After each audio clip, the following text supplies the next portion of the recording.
As always, it's another Wednesday and it's time for AM Business, and thanks for joining us for this edition. On Monday, the Monetary Policy Committee of the Bank of Ghana reduced the policy rate from 23.5% to some 22.5%, and it's representing a 100 basis point or 1 percentage point reduction. And this brings to 300 basis points or 3 percentage points the reduction in the rate so far during this year. But will this really translate into lower cost of credit for businesses as expected? And how soon will that be? Sheila Tamaklo has been exploring this for AM Business.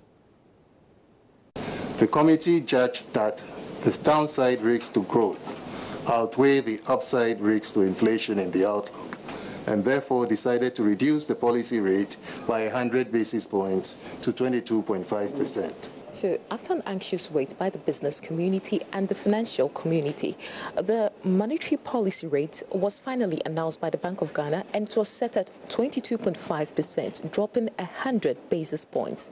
Now, one may ask, what is the relevance of this interest rate? Why so much anxiety?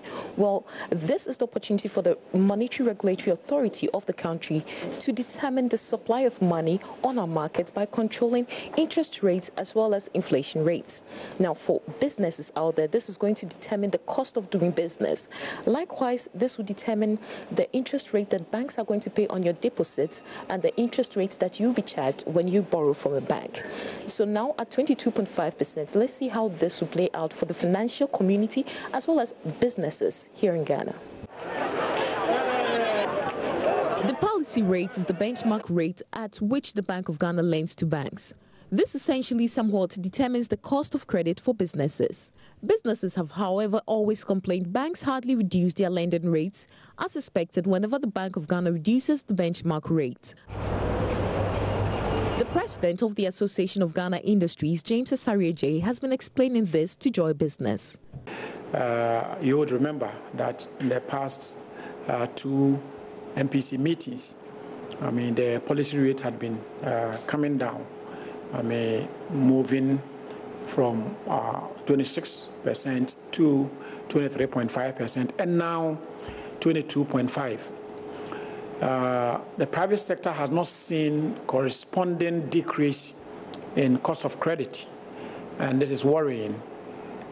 We think that there should be that realignment, you see, of key monetary policies and what happens in our commercial banks. The cost of credit in the country at the moment makes it difficult for businesses to be able to scale up, and more importantly, making businesses very competitive, especially when we want to go the export way. To what extent are the concerns justified? Much as the concerns are largely legitimate, banks cannot entirely be blamed for this phenomenon. Reduction in policy rate does not have direct correlation with the reduction in lending rates by the banks.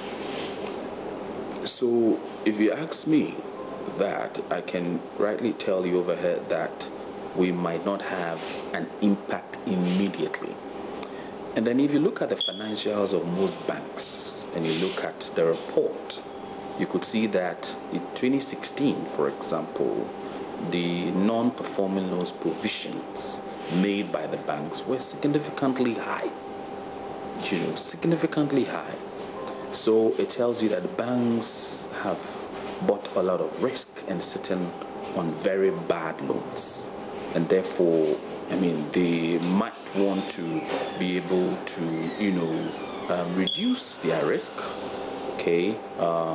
in terms of, the credit that have been given out, reduce the non-performing loans portfolio with almost all the banks. So I think that it will take a little bit of time for the banks to respond to the continuous reduction of the policy rate. Businesses, however, insist they deserve a reduction in bank lending rates this time around, especially after the substantial drop of 300 basis points in the policy rate so far this year. But will banks accordingly reduce their lending rates to the relief of businesses, and how soon?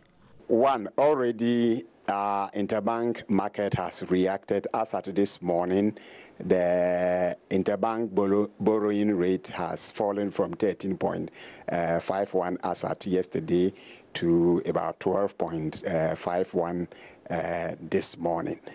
And then I'm sure at the time that most banks will meet to fix their base rate, they will take the fall in rate into consideration. Obviously, we are going to see HFC Bank base rate also going down. And going further, Central Bank has even given an indication that the bank should take the monetary policy rate and the Treasury bill rate into consideration when they are fixing their base rate. So it is very likely that when that is fully implemented, a fall in the policy rate will have effect on the base rate of all the banks. But the Association of Ghana Industries believes the Bank of Ghana only needs to use regulation to compel the banks to reduce their lending rates. We should examine the operational costs of these commercial banks. Are they such that they can be absorbed within a framework, you see, of acceptable interest rates? In some jurisdictions, you have a situation where the central bank, through some regulation of a sort, would cap, the rate at which banks charge, borrowers. AGI has persistently recommended the capping of interest rate, such that if you have policy rate at 22.5%, then commercial banks should not be allowed to charge anything above 400 basis points or 4 percentage points above the policy rate. These are the kind of regulations that can come to play to ensure that the private sector can thrive.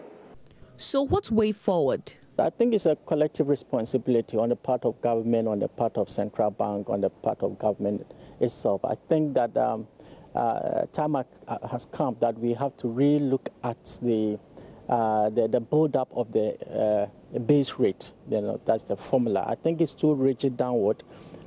Some of the key building blocks have to be really looked into so that it will make it more flexible. I do not subscribe to the idea that we say we should cap interest rates in the country. I don't subscribe to it. But what I think should be done is we should allow each bank to determine its own base rate without any formula guarding that, because otherwise it becomes more or less like a regulatory environment, regulating interest rates. One of the things is to have achieved a longer or mid to long-term macroeconomic stability, which the general economy actually, will demand. Okay, so when you have more, move from a very volatile, situation to a much more stable but longer sustainable macroeconomy, the banks can significantly reduce their risk level, okay, and then offer credit. And knowing that, of course, with a stable macroeconomy, the private sector can thrive. Okay, so it will be able to pay off. Whoever goes to borrow, it will be able to pay off. So macroeconomic stability is very key for whatever agenda or policy that the government has to support the private sector. The central bank could continue to use its moral suasion to persuade banks to fall in line with current trends in the market. For instance, now that they have given an indication that they expect rates to go down by reducing the policy rate, obviously banks will pick signal from the central bank's intention and then follow. But a control regime will really not work for this market. Currently across the country and across the banks, the average interest rate is at 30.5%. But with the new monetary policy rate at 22.5% and inflation expected to ease as we go down, it is likely that the next time you walk into a bank to borrow some money, the interest rates that you'll be paying this time might go down by a few percentage points. Reporting for Joy Business, Sheila Tamaklo. And that's it for AM Business. Again, we have to thank Sheila Tamaklu and the rest of the team for putting together this great package. Well, just in case you don't know whether this reduction in the rate as far as how the central bank borrows to the commercial banks will have an impact on your life, please make sure that you read more on myjoyonline.com, especially on the business page. But also we'll be uploading a lot more of these videos on our online channel on YouTube, My Joy Online TV. Please go search for it. And we're always exploring all the possibilities live as we communicate with you on Facebook, Joy News on TV, and also Joy News on TV, our Twitter handle. That's it for AM Business. Please make sure you join us same time next week, Wednesday, for another edition of the segment. But please, the show continues. Next, we have AM Talk.